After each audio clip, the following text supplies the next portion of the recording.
Dans l'exercice numéro 1 du TD de chimie numéro 3, il était question d'identifier la famille de la chimie du vivant à laquelle appartenait chacune des molécules proposées. Dans ce genre d'exercice, il y a toujours deux choses à dire. D'abord la famille et ensuite la sous-famille à laquelle appartient chacune de ces molécules. Si on prend l'exemple de la première molécule, ce qu'on constate, c'est la présence de différents groupes caractéristiques et le premier d'entre eux, ce serait le groupe hémiacétal. Effectivement, un groupe hémiacétal, c'est un groupe dans lequel un atome de carbone porte un groupe OH et ce même atome de carbone, qui est représenté par ce point ici, porte aussi un groupe O R, donc O avec une chaîne carbonée.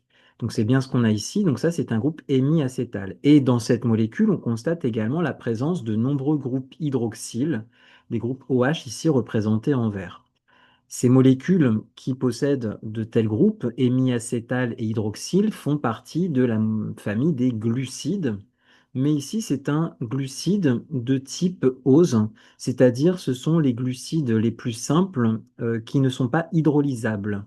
L'action de l'eau sur ces molécules ne conduira à rien. Ça ne va pas détruire ce sucre en molécules plus petites. Donc on peut dire que cette molécule appartient à la famille des glucides. Les glucides, vraiment, vous les reconnaissez, c'est la présence de nombreux groupes hydroxyles et aussi la présence de groupes hémiacétal, voire de groupes acétal pour certains autres sucres. Là, ici, en l'occurrence, on est sur un groupe hémiacétal. Deuxième molécule qu'on vous proposait, celle-ci, eh bien, sur le même principe, on constate qu'on a dans cette structure un groupe carbonyle.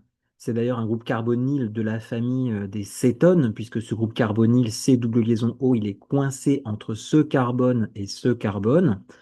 Et aussi la présence, une fois de plus, de nombreux groupes hydroxyles. Donc cette présence de nombreux groupes hydroxyles, eh bien, fait encore référence à la famille des glucides, mais là encore, c'est un glucide qui appartient à la sous-famille des oses, un sucre de petite taille. Et ici, il n'y a que 1, 2, 3, 4, 5 atomes de carbone.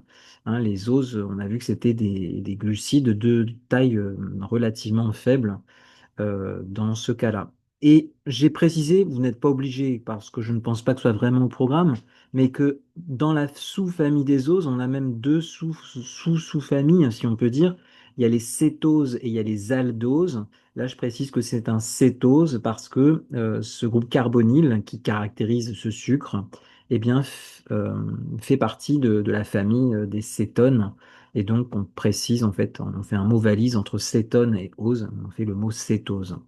Mais voilà, que ce soit la première et la deuxième molécule, famille des glucides très caractéristique, présence de nombreux groupes hydroxyles.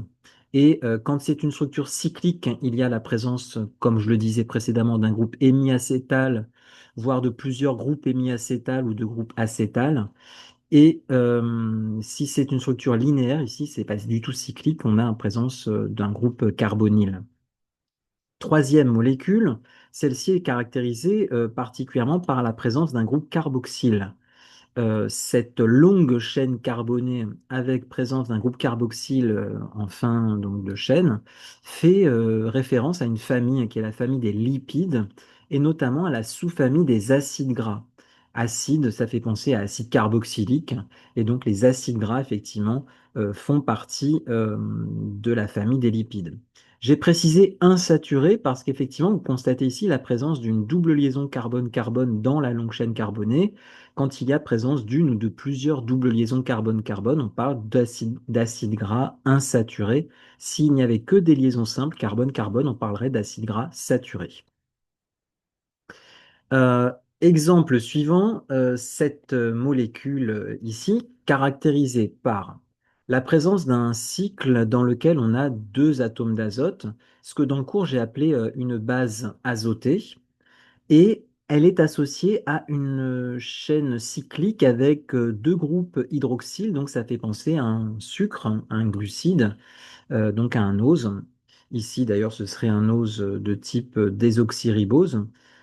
Bon, peu importe, association d'un sucre et d'une base azotée, c'est ce qu'on a qualifié dans la famille des nucléosides. La molécule suivante, elle fait penser à la structure de la molécule qu'on vient d'étudier. On retrouve encore donc un nucléoside ici, de par l'association ici de cette base azotée qui est constituée de 5 atomes d'azote et toujours d'un sucre ici, avec ce cycle et ce groupe hydroxyle. Mais en plus, on a un groupe avec un atome de phosphore qu'on appelle un groupe phosphate. Donc quand un nucléoside s'associe à un groupe phosphate, ce n'est plus la famille des nucléosides, c'est la famille des nucléotides. Molécule suivante, on retrouve, alors c'est en représentation topologique, hein, je vous rappelle, on aura l'occasion d'en reparler, que dès qu'on a un segment, eh bien chaque extrémité de segment est un atome de carbone. Ici j'ai un atome de carbone, ici également, ici également, ici également et ici également. Et il est sous-entendu que ces atomes de carbone possèdent autant d'hydrogène que nécessaire pour que chaque atome de carbone ait autour de lui 4 liaisons. Donc par exemple ce carbone ici, qui est lié à OH à sa gauche et à un carbone à sa droite, il y a deux liaisons qui sont représentées, eh bien c'est sous-entendu ici qu'il y a deux atomes d'hydrogène. Donc en fait là c'est un CH2. De la même manière ici j'ai un carbone qui est représenté déjà avec trois liaisons. Eh bien sous-entendu il y a une quatrième liaison avec un atome d'hydrogène. Donc là c'est un CH. Ici encore un CH. Ici encore un CH. Et ici encore un CH puisque ce carbone il a deux liaisons avec l'oxygène et une autre liaison avec un carbone sur sa gauche. Donc j'ai un CH. Bon, peu importe. Ici, qu'est-ce qu'on constate dans cette structure en termes de groupes caractéristiques qu'on peut repérer? Eh bien, j'ai quatre groupes hydroxyle, OH. Donc nombreux groupes hydroxyle, forcément, ce sera la famille des glucides. Et c'est un petit, finalement, glucide avec seulement 5 atomes de carbone. Donc, sous-famille des oses. Celui-ci n'est pas non plus hydrolysable par action donc de l'eau. Il n'est pas scindable en molécules plus petites par action de l'eau. Il y a également d'ailleurs la présence d'un groupe carbonyle qui, cette fois-ci, c'est double liaison O, est placé en bout de chaîne, qui peut faire donc penser à la famille des aldéhydes. Et donc, on peut caractériser même la sous-famille en disant que c'est la sous-famille des oses de type aldose. On fait encore un mot valise entre aldéhyde et ose en disant aldose. Molécule suivante. Alors, une molécule relativement grosse, mais dans laquelle on a finalement la présence de trois groupes ester, C double liaison O, simple liaison O, C double liaison O, simple liaison O, C double liaison O, simple liaison O. Donc, on a bien trois fois un groupe ester. Et ce genre de molécule où on a trois fois un groupe ester, ça ne se rencontre pas dans n'importe quelle famille, c'est dans la famille des lipides et notamment dans la sous-famille des triglycérides. Cette molécule, on peut la qualifier comme étant un triester, puisqu'il y a trois fois un groupe ester. Et c'est un triester qui a été formé par l'association, eh bien, regardez bien votre cours, mais un triester, c'est l'association finalement de la molécule qui aurait à la gauche, ici, vous voyez, avec CH2OH. Il faut imaginer simplement que vous coupez, vous voyez, à ce niveau-là, entre ce carbone et cet oxygène. Vous coupez entre ce carbone et cet oxygène, et vous coupez entre ce carbone et cet oxygène. Eh bien, sur la gauche, vous allez avoir une molécule qui serait CH2O, et vous complétez chaque oxygène avec un hydrogène. Ça va faire CH2OH, CHOH, et CH2OH. Ça, c'est du glycérol. Et on a associé à ce glycérol eh bien, cette longue chaîne carbonée qui serait terminée par C double liaison O, OH. Et la même chaîne carbonée très longue avec C double liaison O, OH. Et la même chaîne carbonée avec C double liaison O, OH. Des longues chaînes carbonées avec COOH en bout de chaîne, ce sont des acides gras. Eh bien, cette molécule, c'est un triester qui s'est formé euh, par finalement combinaison du glycérol à la gauche et de trois acides gras à leur droite. Et donc, c'est la sous-famille des triglycérides. Molécule suivante, qu'est-ce qu'on rencontre comme groupe? Vous voyez qu'à chaque fois, finalement, on essaye d'abord d'identifier les groupes caractéristiques et finalement, ça doit faire penser à des familles et des sous-familles de molécules dans la chimie du vivant. Là, dans cette molécule, on a un groupe carboxyle ici, c'est double liaison OOH, et on a un groupe amino, NH2.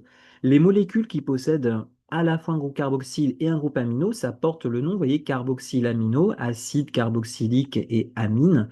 Eh bien, ça fait partie de la sous-famille des acides aminés. Cette sous-famille des acides aminés se rencontre dans la famille des protides. J'ai précisé d'ailleurs que c'était des acides alpha-aminés parce que le groupe amino en bleu et le groupe carboxyle en vert sont portés par le même atome de carbone. Celui-ci, cet atome de carbone, porte le groupe bleu amino et porte le groupe vert carboxyle. Donc, on dit que ce sont des acides alpha-aminés. Cette molécule ici, qu'est-ce qu'on rencontre comme groupe caractéristique? Une fois de plus, on a, vous voyez, deux groupes ester. C double liaison O simple liaison O, C double liaison O simple liaison O. Alors, cette fois-ci, ce n'est pas un triester, ça devient finalement un diester. Et dans quelle famille et même quelle sous-famille de molécules est-ce qu'on a un diester? C'est-à-dire que finalement, on a un groupe ester qui a disparu par rapport au triester. Mais il a été remplacé par ce groupe phosphate, au bout duquel il y a une chaîne ici avec des charges positives, négatives, un bout de chaîne finalement ici qu'on peut qualifier comme étant polaire, parce que bah, déjà on a des charges plus et des charges moins, et puis on a des liaisons CO, CN qui sont polarisées. Donc on a un groupe polaire, et donc finalement ça ressemble étrangement à un triester, euh, mais un groupe ester a été remplacé par un groupe phosphate et une chaîne polaire.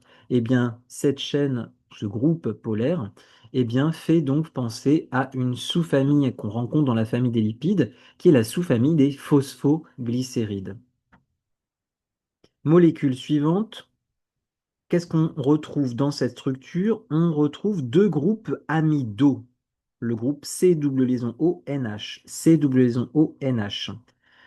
Dans quelle famille et sous-famille est-ce qu'on a des groupes amidaux qui se sont formés? Eh bien, c'est dans la famille des protides et notamment dans la sous-famille des tripeptides. Alors, vous n'êtes pas obligé de dire tri, vous pouvez déjà dire peptides.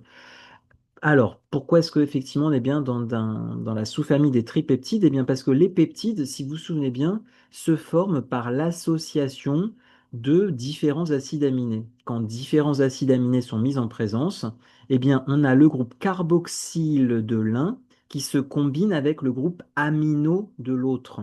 Et notamment ici, on le voit ici, alors vous avez des couleurs qui permettent d'identifier que vous n'avez pas forcément dans votre énoncé. Mais si vous voulez les surligner, vous pouvez. Vous voyez, ce groupe, cette partie de la molécule est dessinée en vert, cette partie de la molécule est dessinée en noir, et cette partie de la molécule est dessinée en bleu. Eh bien, effectivement, on retrouve la trace des trois acides aminés qui ont permis de fabriquer ce tripeptide. L'acide aminé vert qui serait tout ce qui est dessiné en vert, et il faut juste imaginer, vu que ça doit être un acide aminé, qu'à la base, eh bien, je dois à la fois avoir un groupe amino et un groupe carboxyle. Alors j'ai bien le groupe amino H2N, NH2 qui est présent, mais le groupe carboxyle, on le devine ici, ce serait C double liaison O, et vous enlevez tout ce qui est en noir ici, vous mettez OH, COOH.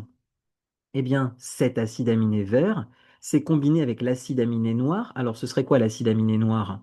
L'acide aminé noir, il faut juste imaginer, donc vous enlevez tout ce qui est en vert ici. Le NH, il faut juste imaginer que ce serait NH2. Et le C double liaison O, ce serait C double liaison OOH, puisque je vous rappelle qu'un acide aminé doit avoir à la fois du NH2 et du COOH. Donc l'acide aminé noir, ce serait NH2, CH2, puisque là c'est un CH2, et COOH en noir. Et il y aurait un autre acide aminé bleu qui aurait été utile pour fabriquer ce tripeptide. Ce serait cet acide aminé bleu. Vous enlevez tout ce qui est en noir ici, vous remplacez le NH par NH2. On constate que finalement, à chaque fois, les groupes amidaux qui sont entourés ici en bleu clair sont formés par la fusion d'un COOH vert et du NH2 noir. Si vous combinez le COOH vert et le NH2 noir, et en retirant H2O, ça vous donne CONH. De même, en fusionnant le COOH noir et le NH2 bleu, et en retirant H2O, ça vous donne ce groupe amido. Cette liaison carbone-azote que j'ai ici et cette liaison carbone-azote qui est ici est appelée la liaison peptidique. Donc, c'est bien un tripeptide. Pourquoi tripeptide? Parce que pour fabriquer cette chaîne d'acides aminés, finalement, qui se sont fusionnés les unes aux autres, j'ai eu besoin de trois acides aminés. Donc, c'est un tripeptide. On ne va pas jusqu'à dire que c'est une protéine, hein. Je vous rappelle que les protéines, ce sont des molécules, pareil, qui sont des assemblages d'acides aminés, mais un nombre beaucoup plus grand d'acides aminés. Donc, à part jusqu'à 2, 3, 4, 5 acides aminés, on peut quand même rester sur la notion de peptide. Donc ça, vous pouvez le noter, hein, cette histoire d'acides aminés. On pourrait vous demander d'ailleurs quels sont les acides aminés qui ont été nécessaires pour fabriquer ce tripeptide. Eh bien, ce serait la molécule verte qui se termine par COOH, la molécule noire qui se termine par NH2 d'un côté, COOH en noir de l'autre, et la molécule bleue qui se terminerait par NH2 en bleu et COOH qui lui est déjà dessiné. Enfin, dernière molécule, eh bien dans celle-ci, on rencontre tout un tas de groupes hydroxyles, donc on voit bien qu'on est dans une famille qui va être la famille des glucides. Et cette fois-ci, on a deux groupes acétals. Alors un groupe acétal, je vous rappelle que c'est un groupe dans lequel j'ai un atome de carbone relié à une chaîne OR. Vous voyez, ce carbone est attaché à une chaîne OR. Et sur ce même carbone, j'ai une autre chaîne OR. Pareil, ce carbone ici. Et bien sur ce carbone, j'ai une chaîne OR et sur ce carbone, j'ai une autre chaîne OR. Donc on a deux groupes acétals. Et dans ce cas-là, quand on a deux groupes acétals, et en tout cas déjà nombreux groupes hydroxyles, famille des glucides, et quand on a deux groupes acétals, eh bien c'est la famille des glucides de type dioside. Alors ça pourrait être d'ailleurs autre chose que dioside, hein. Ça pourrait être des polyosides avec un assemblage de plusieurs oses. Mais là, j'en ai deux, hein. Effectivement, si vous prenez ce glucide et que vous lui faites subir l'action de l'eau, une hydrolyse va casser ce sucre, ce glucide en deux morceaux. Si vous cassez, si vous voulez, au niveau de cet oxygène, hein, à cet endroit-là, et vous allez avoir un sucre à gauche, un sucre à droite, ça va être deux oses. À gauche, vous aurez du fructose et à droite, vous aurez du glucose.